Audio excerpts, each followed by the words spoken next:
అందరికీ నమస్కారం. నా పేరు శ్యామ్ తంగిరాల. మన భారతీయ సంస్కృతిలో 3 అపూర్వమైన గ్రంథాలున్నాయి. అవే రామాయణం, భాగవతం, మహాభారతం. మనం మహాభారతం గురించి చెప్పుకుందాం.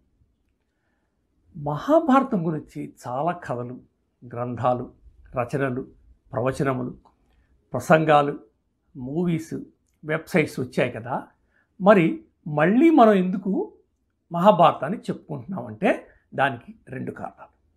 ఒకటి, అందరికీ అర్థమయ్యేలాగా తేలికైన తెలుగు భాషలో చెప్పాలనేదే నా ఉద్దేశం. రెండోది, మహాభారతంలో చాలా క్యారెక్టర్స్ ఉన్నాయి. అంటే పెద్ద పాత్రలు, చిన్న పాత్రలు. అంటే పెద్ద పాత్రలు అంటే శ్రీకృష్ణుడు, ధర్మరాజు, అర్జునుడు, భీముడు, దుర్యోధనుడు, అలా వాళ్ళందరూ ఉన్నారు. చిన్న పాత్రలు అంటే అభిమన్యుడు, పరీక్షిత్తు, జనమేజయుడు, కద్రువ, వినత, కచుడు, దేవయాని, అలాంటి పాత్రలు ఉన్నాయి. కానీ ఆ చిన్న పాత్రల వెనకాల చాలా జన్మరహస్యాలు, చాలా ఇంట్రెస్టింగ్ టాపిక్స్ ఉంటాయి. అవి మీ అందరితో షేర్ చేసుకోవాలనేదే నా కోరిక. అందువల్లే మనం మహాభారతం చెప్పుకుంటున్నాం. అసలు ఈ మహాభారతాన్ని సంస్కృతంలో ఎవరు రాశారు, ఎప్పుడు రాశారు అనే దాని గురించి ఇప్పుడు మాట్లాడుకుందాం. ఆది కాలంలో వేదాలన్నీ ఒకే రాశిగా ఉండేవి. అంటే ఒక బండిల్లా ఉండేవి. దాన్ని 4 వేదాలుగా విభజించాడు కృష్ణద్వైపాయనుడు అనే మునీశ్వరుడు. ఆయన చాలా గొప్పవాడు. వాటికి ఆ 4 వేదాలకి, ఆ 4 వేదాలు ఏంటంటే సామవేదము, యజుర్వేదము, అథర్వవేదము, ఋగ్వేదము. వీటికి ధర్మసూత్రాలు అంటే రూల్స్ అండ్ రెగ్యులేషన్స్ రాయమని తన శిష్యులని 4 వినియోగించాడు. వాళ్ళు ఎవరంటే వైశంపాయనుడు, సుమంతుడు, పైలుడు, జైమిని.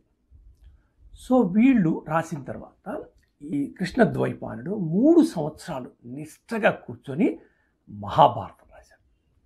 ఆ మహాభారతం ఎంత గొప్పదంటే ధర్మశాస్త్రజ్ఞులు ధర్మశాస్త్రం అంటారు, నీతి శాస్త్రజ్ఞులు నీతి శాస్త్రం అంటారు, మహాకవులు గొప్ప మహాకావ్యం అంటారు, ఇతిహాసకులు ఇతిహాసం అంటారు. ఈ మహాభారతంలో వేదాలు, శాస్త్రాలు, పురాణాలు, ఉపనిషత్తుల సారం అంతా చోటు చేసుకున్నాయి. అందువలన దీన్ని పంచమ వేదం అంటారు. దీన్ని రాసిన కృష్ణద్వైపాయన్ని వేదవ్యాసుడు అంటారు. ఈ మహాభారతాన్ని అన్ని లోకాల్లో విస్తరింపచేయాలని కృష్ణద్వైపాయనుడు తన శిష్యుల్ని అన్ని లోకాలకి పంపిస్తాడు. నారదుణ్ణి దేవలోకం, దేవల్యమునిని పితృలోకం, సుమంతుణ్ణి నాగలోకం, సుఖమునిని గరుడ గంధర్వలోకం, వైశంపాయనుణ్ణి భూలోకం పంపిస్తాడు. అంటే మానవలోకం పంపిస్తాడు. వైశంపాయనుడు మానవ లోకంలో ఎవరి దగ్గరికి వచ్చాడు? జనమేజయ మహారాజు దగ్గరికి వచ్చాడు. ఈ జనమేజయ మహారాజు ఎవరు?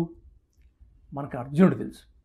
అర్జునుడి కొడుకు అభిమన్యుడు. పాపం అభిమన్యుడు పద్మవ్యూహంలో చిక్కుకొని మరణించినప్పుడు ఆ టైంలో అతని భార్య ఉత్తర గర్భవతి. ఆ ఉత్తరకు పుట్టినవాడు పరీక్షిత్తు. ఆ పరీక్షిత్తు కొడుకే జనమేజయ మహారాజు. కానీ బాగా గుర్తుపెట్టుకోండి, జనమేజయ మహారాజు దగ్గరికి మళ్ళీ మనం వస్తాం. అది చాలా ఇంపార్టెంట్ స్టోరీ.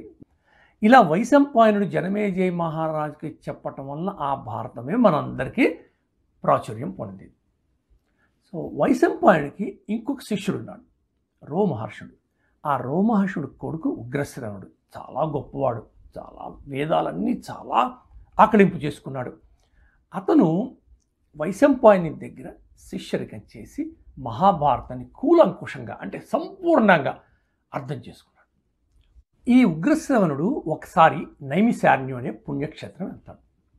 అక్కడ సౌనక మహామునులందరూ సత్రయాగం చేస్తుంటారు. అది 12 సంవత్సరాలు మానవ కళ్యాణం కోసం, అంటే మనందరూ సుఖ సంతోషాలు ఉండాలి వాడు చేస్తున్నారు. అక్కడికి వెళ్ళినప్పుడు ఆ ముళ్ళంతా ఉగ్రశ్రవణుడు చూసి చాలా ఆనందపడిపోయి ఆయనకి గౌరవించి పూజించి ఆయన్ని ఒక కోరిక కోరుతారు.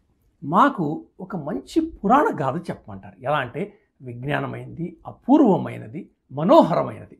అలాంటి పురాణ గాథ చెప్పమంటే ఉగ్రశ్రవణుడు వాళ్ళకి ఈ మహాభారతం గురించి చెప్పాడు. సరే, ఇప్పుడు ఈ మహాభారతం అసలు సంస్కృతం నుంచి తెలుగులోకి ఎలా వచ్చింది? అసలు సంస్కృతం నుంచి మన భాష కన్నా ముందే తమిళ, కన్నడ భాషల్లోకి ఇది ట్రాన్స్లేట్ అయిపోయింది. ఆ తర్వాత మన తెలుగులోకి వచ్చింది.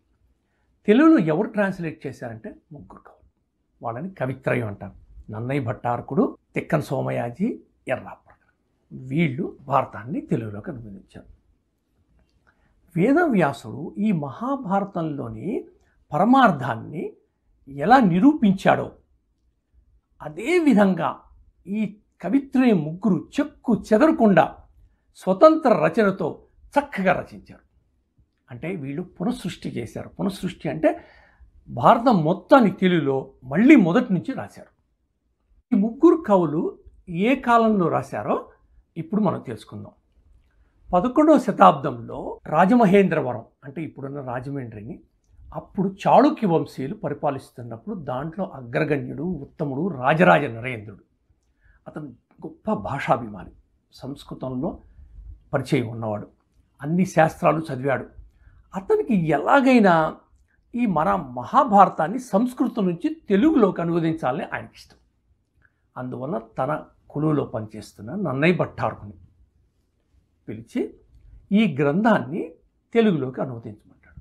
అప్పుడు నన్నయ్య భట్టారకుడు అంటాడు, భయపడతాడు, మహాభారతం సముద్రం లాంటిది, ఆకాశంలో నక్షత్రాలు లెక్క పట్టచ్చు, కానీ ఈ మహాభారతం రాయాలంటే అంత తేలిక కాదు.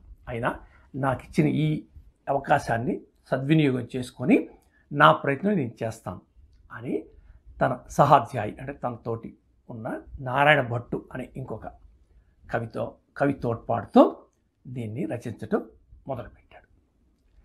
ఈ నన్నయ్య ఆ కాలంలో అంటే 11వ శతాబ్దంలో ఈ తెలుగు అంత డెవలప్ కాలం అంటే ప్రజలు పాడుకునే పాటలు, పద్య రచన ఇవి మాత్రమే ఉన్నాయి. మహాభారతం అనే గొప్ప కావ్యం రాయాలంటే అంత కావ్య శైలి ఉన్న తెలుగు అప్పటికి ఇంకా డెవలప్ కాల. అది చేశాడు నన్నయ్య భట్టారకుడు. అంత కొత్త కావ్య శైలిని కనుక్కొని మంచి మంచి పదాలను కనుక్కున్నాడు. అందువల్లే నన్నయ్య భట్టారకుడిని ఆది కవి అంటాం. తర్వాత 13వ శతాబ్దంలో నెల్లూరు దగ్గర కోవూరు దగ్గర కాకతీయ సామ్రాజ్యంలో మనుమసిద్ధి అనే మహారాజు కొలువులో ఉండేవాడు తిక్కన సోమయాజి. ఆయన కూడా కొన్ని పర్వాలు సంస్కృతి తెలుగులోకి అనువదించాడు. తర్వాత 14వ శతాబ్దంలో ఇప్పుడున్న ప్రకాశం జిల్లాని అప్పుడు కొండవీటి ప్రభువులు పరిపాలిస్తుండేవాళ్ళు. వాళ్ళలో వేమారెడ్డి అనే మహారాజు కొలువులో ఎర్రాప్రగడు ఉండేవాడు. ఆయన కొన్ని పర్వాల్ని సంస్కృతం నుంచి తెలుగులోకి అనువదించాడు. సరే, ఇలా మన తెలుగులో రాసింది ఎవరు? ముగ్గురు కవులు. కవిత్రయం అంటారు. నన్నయ్య భట్టారకుడు, తిక్కన సోమయాజి, ఎర్రాప్రగడు.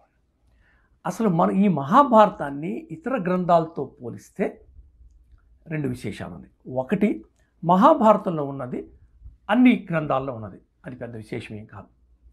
మహాభారతంలో లేనిది ప్రపంచంలో ఏ గ్రంథంలో లేదు, అదే దీని గొప్పతనం. సో మన తెలుగులో మనకు సామెత ఉంది, తింటే గారెలు తినాలి, వింటే మహాభారతం తినాలి. అందువల్ల ఇప్పుడు నేను ఇంకా మహాభారతం గురించి చెప్తాను. సో మనం నెక్స్ట్ ఎపిసోడ్లోకి పోయే ముందు ఏం తెలుసుకుంటామంటే, మనం జనమేజయ మహారాజు దగ్గరికి మళ్ళీ వస్తామని చెప్పుకున్నాం కదా. జనమేజయ మహారాజు తండ్రి పరీక్షిత్తు పాపం తక్షకుడు అనే పాము చేతిలో చచ్చిపోతాడు. చచ్చిపోయినప్పుడు అది జనమేజయ మహారాజుకు తెలుస్తుంది. అందువల్ల జనమేజయ మహారాజు సర్పయాగం చేస్తాడు. అంటే సర్పయాగం అంటే అన్ని లోకాల్లో ఉన్న సర్పాలన్నీ వచ్చి ఆ భస్మం అయిపోతాయి. అలాంటి సర్పయాగం చేస్తాడు. ఆ సర్పయాగం చేస్తున్నప్పుడు 1000 మంది సర్పాలు ఉన్న తల్లి ఎవరంటే కద్రువ. ఆ కద్రువ పిల్లల మీద కోపం వచ్చి, అంటే తన పిల్లలంతా పాములు, నాగపాము, వాటి మీద కోపం వచ్చి వాడిని శపిస్తుంది. రాబోయే జనమేజయ మహారాజు చేస్తున్న సర్పయాగంలో మీరందరూ పడి భస్మం అయిపోతారు. ఎందుకు శపిస్తుందో ఏంటో మనం నెక్స్ట్ ఎపిసోడ్లో చూద్దాం. అంతవరకు సెలవు.